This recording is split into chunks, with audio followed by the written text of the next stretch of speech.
Aisha, Saifona!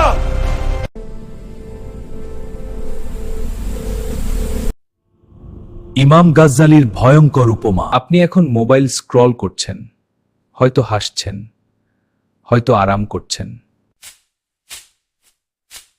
কিন্তু ঠিক এই মুহূর্তে আপনার জীবন থেকে কয়েক সেকেন্ড কমে গেল, আর মৃত্যু আপনার চেয়েও বেশি কাছে চলে এলো। এক ব্যক্তি জঙ্গলে হাঁটছিলেন। হঠাৎ পিছনে দেখলেন এক ক্ষুধার্ত সিংহ তাকে তাড়া করছে।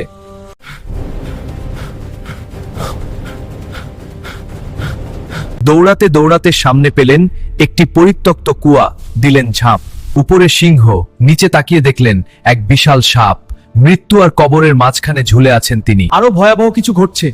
একটি সাদা ইঁদুর, একটি কালো ইঁদুর ধীরে ধীরে দড়িটি কেটে ফেলছে। ঠিক তখন তার চোখে পড়ল মধু।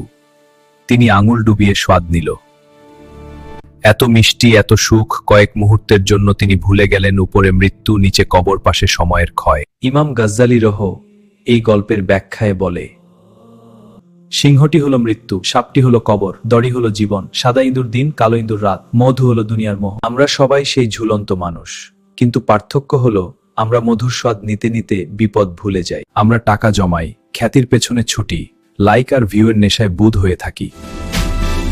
মধুর স্বাদ সাময়িক, কিন্তু আখিরাত চিরস্থায়ী। আজ যদি আমরা প্রস্তুত না হই, কাল হয়তো সুযোগ থাকবে না। কিন্তু সিংহ থামেনি, সাপ অপেক্ষায় আছে, দিন রাত দড়ি কাটছে। আপনি কি এখনো মধু চাটছেন, নাকি প্রস্তুতি নিচ্ছেন?